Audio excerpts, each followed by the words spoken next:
नमस्कार दोस्तों, मैं विष्णु सिंह। खबर आसपास के इस खास एपिसोड में आप सभी का स्वागत है। आज हम चर्चा करने वाले हैं मधुबनी लोकसभा क्षेत्र के बारे में। इससे पूर्व भी हमने झंझारपुर लोकसभा क्षेत्र के बारे में एक वीडियो बनाया था, जिसे दर्शकों का काफ़ी प्यार मिला था।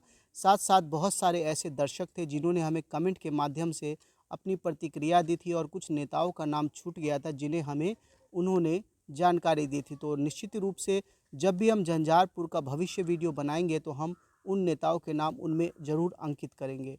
तो मैं आपको बता दूं, आज हम चर्चा करने वाले हैं 2024 के मधुबनी लोकसभा चुनाव के बारे में। मैं आपको बता दूं, मधुबनी लोकसभा बहुत ही महत्वपूर्ण लोकसभा क्षेत्र है, क्योंकि इसमें दो लोकसभा क्षेत्र पड़ते हैं। एक मधुबनी स्वयं में लोकसभा क्षेत्र है और दूसरा झंझारपुर लोकसभा क्षेत्र है। मधुबनी लोकसभा क्षेत्र, जहाँ के वर्तमान सांसद इस समय अशोक यादव जी, जो कि बीजेपी से सांसद है। इससे पूर्व भी उनके पिता हुकुमदेव नारायण यादव, जो कि न केवल मधुबनी बल्कि बीजेपी भारतीय जनता पार्टी के एक बहुत ही बड़े दिग्गज नेता माने जाते थे। तो मित्रों, मधुबनी लोकसभा की वर्तमान स्थिति को देखा जाए तो बहुत सारे ऐसे नाम हैं जो मधुबनी राजनीति में इस समय सक्रिय है, और जिनकी मौजूदगी को आप मधुबनी राजनीति में नज़रअंदाज नहीं कर सकते।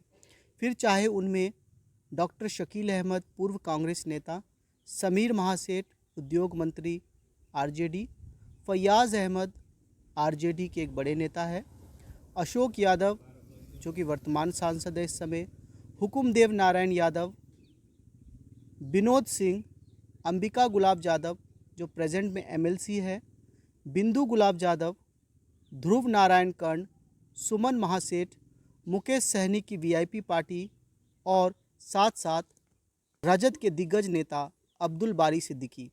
इन सभी नेताओं का जमावड़ा इस समय मधुबनी लोकसभा क्षेत्र में है, और लोकसभा क्षेत्र में पूर्ण रूप से ये लोग एक्टिव है।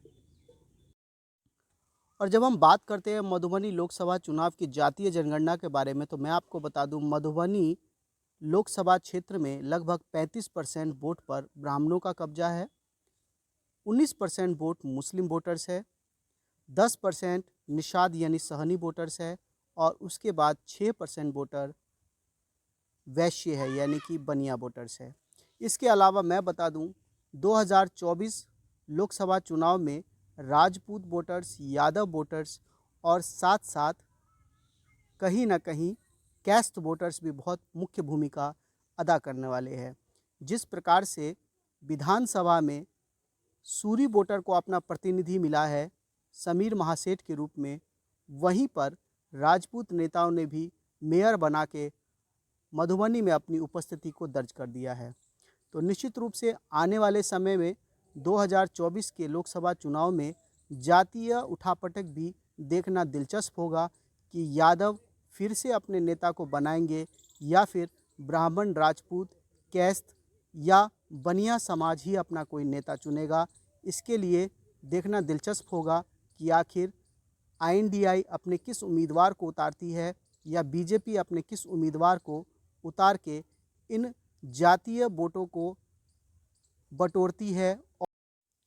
तो जब हम बात करते हैं 2019 के लोकसभा चुनाव के बारे में, तो मैं आपको बता दूं, 2019 का लोकसभा चुनाव बीजेपी की सीट से अशोक यादव विजय हुए थे, और उनको मधुबनी की जनता ने झोली भर भर के वोट दिया था। मैं आपको बता दूं, 2019 के चुनाव में अशोक यादव को कुल मिला के 5,95,843 वोट मिले, और वहीं पर उनके विरुद्ध बद्रीनाथ कर्णपुरवे को 1,40,903 वोट, और डॉक्टर शकील अहमद जो कि निर्दलीय उम्मीदवार थे, कांग्रेस से विद्रोही थे, उन्हें 1,31,530 वोट मिले। कहीं ना कहीं वोट का जो मार्जिन था, यानी कि अशोक यादव लगभग 4,54,940 वोट के मार्जिन से जीते थे, जिन्हें इतने बड़े वोट मार्जिन से जीतना भारतीय लोकतंत्र में और बिहार की लोकसभा के लिए एक बहुत बड़ा रिकॉर्ड माना जा सकता था। जब हम बात करते हैं मधुबनी लोकसभा चुनाव 2014 और 2009 के बारे में, तो मैं आपको बता दूं, 2014 में हुकुमदेव नारायण यादव जो कि बीजेपी के उम्मीदवार थे, लगभग उन्हें 3,58,040 वोट मिले थे, और विरुद्ध में उनके अब्दुल बारी सिद्दीकी थे, जिन्हें 3,37,505 वोट मिले थे। और का जो अंतर था बहुत कम था, लगभग 20,000 वोट से ही हार और जीत तय हुई थी। 2019 के मुकाबले ये 20,000 का जो वोटों का अंतर था बहुत कम माना जा सकता है। इसके अलावा 2009 में जो चुनाव हुए थे उसमें भी हुकुमदेव नारायण यादव जो कि बीजेपी के उम्मीदवार थे, उन्हें विजेता हुए थे। उन्हें 1,64,094 वोट मिले थे और विरुद्ध में जो अब्दुल बारी सिद्दीकी थे उन्हें 1,54,167 वोट मिले थे।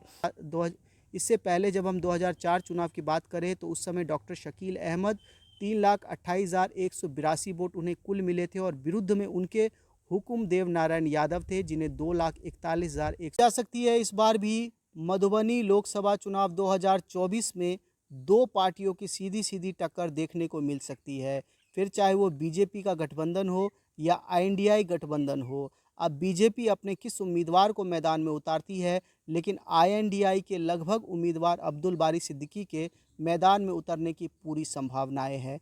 वैसे अभी 2024 में दूरी है और देखते हैं कौन से उम्मीदवार मैदान में उतरते हैं और किसके पक्ष में परिणाम जाता है, इसका फैसला तो मधुबनी की जनता करेगी।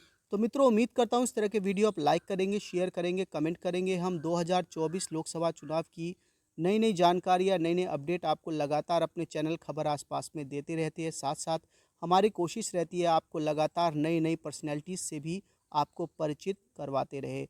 उम्मीद करते इस तरह के वीडियो को आप लाइक करेंगे और साथ साथ यदि आपकी कोई प्रतिक्रिया है तो आप हमारे कमेंट बॉक्स में अपनी प्रतिक्रिया ज़रूर देंगे। हम निश्चित रूप से आपके सुझावों की ओर ध्यान देंगे और भविष्य में जो भी हम वीडियो बनाएंगे उसमें आपके सुझाव को मद्देनज़र रखा जाएगा। तो इस वीडियो के साथ फिर मिलेंगे अगले वीडियो में, तब तक आप लोग देखते रहे खबर आसपास। जय हिंद, जय भारत, जय मिथिला।